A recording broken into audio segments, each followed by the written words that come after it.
asalaamu calaykum kula wacan dhammaantiin ku soo dhowaada janalka taariikh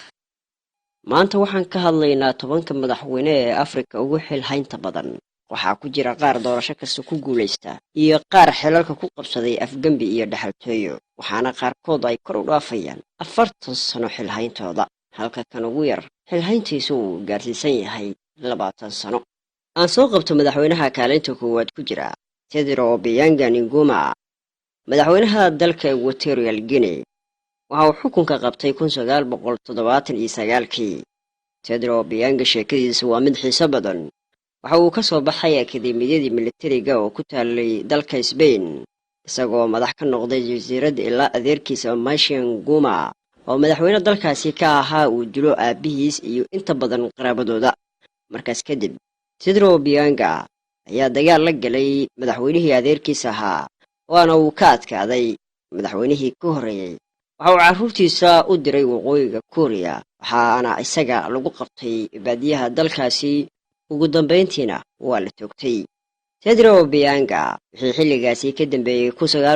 1979kii waxa uu madaxweyne ka ahaa dalka Equatorial Guinea waa dalka ugu hodansan qaaradda Afrika balse shacabkiisu ay weli fakhri yihiin wiilkiisa iyo dadka ku dhow waxay ganacsi ku leeyihiin qaaradda Yurub iyo Afrikaba kaalinta labaad waxaa ku jira Paul Biya madaxweynaha Cameroon oo xilkan qabtay 1982 intuusan madaxweynaha ka noqon Cameroon 82 Biya waxa uu ra'iisul wasaare u ahaa madaxweynihii isaga ka horeeyay Ahmadou Ahidjo Paul Biya marar badan ayaa waxaa la soo gudboonaatay cadaadis badan balse waxa uu uga badbaaday xiriirka uu la leeyahay dalka Faransiiska oo horey u soo gumaysan jiray dalka Cameroon madaxweynaha saddexaad ee ugu xilhaynta dheer Afrika ayaa ah Yoweri Museveni madaxweynaha Uganda oo xukunkaasi soo hayay ilaa 1986 waa madaxweynihii ugu muddada dheer ee dalkaas dad badan oo reer Uganda ah ayaa kula taliyay inuu xukunka ka dago ama tartan madaxtinimo uu iskaga haro waxa uu si jees ugu jawaabay haddii aan dhinto xitaa qabriga ayaan ka soo tartamaya madaxweynaha ama hogaamiyaha Afrika ee kaalinta afraad ku jira ayaa ah boqorka Mswatigii saddexaad boqorka dalka Switzerland waxa uu dalka qabsaday Abriil 1986 markaas uu gaaray da'da 18 jir 4 sano kadib markii uu aabihiis geeriyooday waa hogaamiyaha kaliya ee qaaradda Afrika oo isagoo 18 jir ah xilka la wareegay dalkaasi waxa uu ku haystaa awood aan xad lahayn inkastoo uu dalka uu leeyahay baarlamaan ra'iisul wasaare iyo xukuumad haddana isaga ayaa ka awood badan madaxda qaaradda Afrika waxa uu dheer yahay boqornimada marka laga soo tago waxa uu dhawaan guursaday gabar 19 jir ah oo noqonaysa xaaskiisii 14aad kaalinta shanaad waxaa ku jira Idris Deby madaxweynaha Chad 1990kii ayuu xukunka qabsaday waxa ay isku dhaceen isaga iyo madaxweynihii xilligaasi Hussein Habre Deby waxaa loo musaafuriyay dalka Liibiya taageero uu ka helay dalalka Liibiya iyo Suudaan ayuu weerar ku soo qaaday Habre sanad kadib waxa uu la wareegay caasimadda Djamena sidaasina ayuu ilaa haatan xilka ku haya madaxweynaha kaalinta lixaad ku jira ayaa Asias Afwerki madaxweynaha Eritrea waxa uu xilkan qabtay 1993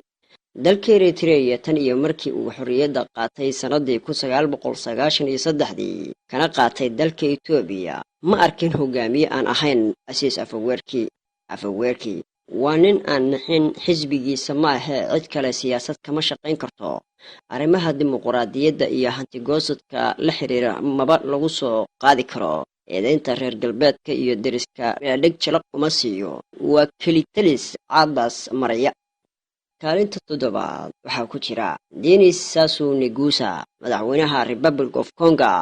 madaxweyne Nguesso waxa uu dalka qabsaday 1997 waa markii labaad uu dalkaasi maamulo horey waxa uu madaxweyne u noqday 1979kii ilaa 1992 isagoo mar kale dib madaxweyne u noqday 1997 markan dambe dalka Republic of Congo waxa uu ku jiray dagaal sokeeye waxa uu xilka ka xoogay madaxweynihii Pascal Lissouba ilaa iyo hadda isaga ayaa xukunka haya madaxweynaha kaalinta sideedaad ku jira ayaa ah leedsiga saddexaad oo magaciisu dhabta yahay david muhata waa boqorka dalka lesotho oo ku dhex yaal dalka koonfur afrika waxa uu dalkaasi ra-iisul wasaare ka ahaa ilaa oo uu aabihiis ahaa boqorka dalkaas aabihiis ayaa ku dhintay shil gaare waxaana xukunkii boqornimada la wareegay liidsigii saddexaad ilaa hadda isaga ayaa ka talinaya waddanka ku dhex yaal kaalinta sagaalaad madaxweynaha dalka jabuuti ismaaciil cumar geelle waxa uu dalkaasi madaxweyne ka noqday sanadkii kii waxa uu ilaa waqtigaasi hayay talada isaga oo doorasho kasta oo ka dhacda dalkaasi kusoo baxayay codad aan xad lahayn waxaana lagu eedeeyaa in uu ku shubto ismaaciil cumar geelle waxaa kusoo baxay mucaarad xooggan sannadihii u dambeeyey kuwaasoo doonaya inuusan dib dambe isku soo sharxin kaalinta tobnaad waxaa ku jira Paul Kagame hogaamiyaha Rwanda sanadii 2000 ayuu dalkaasi hoggaanka u qabtay 1994 Paul Kagame iyo kooxdiisii RPF waxa ay ka adkaadeen ciidamada Rwanda kadib xusuuqii Rwanda ka dhacay 1994 ilaa 2000 madaxweynaha dalka Rwanda Paul Kagame ayaa ka ahaa ra'iisul wasaare balse sanadii 2000 ayaa loo doortay Paul Kagame madaxweynaha dalkaasi waxaana dib loo doortaa doorasho kasta isagoo ku guuleystay codad dhan 99.9 haddaynu ka nimaano tobankaasi madaxweyne sidoo kale waxaa jira madax kale oo ilaa hadda aan la jebin rikoorka u degsan xagga xukun haynta qaaradda Afrika waxaana ka mid ah boqorkii Ethiopia Haile Selassie kaasoo la tuuray 1974 waxa uu boqor ahaa 44 sano Muammar al-Gaddafi madaxweynihii Liibiya waxaa la dilay 2011 waxa uu dalkaasi maamulayay 42 sano Omar Bongo waxa uu ahaa madaxweynihii Gabon waxa uu dalkaasi xukumayay ilaa uu ka dhinto Oktoobar 2009 41 sano ayuu ka talinayay dalkaasi waxa hadda taladii la wareegay wiilkiisii Ali Bongo oo hadda haya 10 sano intaas ayaanu kusoo gabagabaynaynaa barnaamijkii maantay aan ugu talagalnay asxaabteena ku xiran janalka taariikh fadlan haddii aad ku cusubtahay janalkan subscribe garee sidoo kale haddii aad asxaabtaada la wadaagi kartid la wadaag waana mahadsan tahay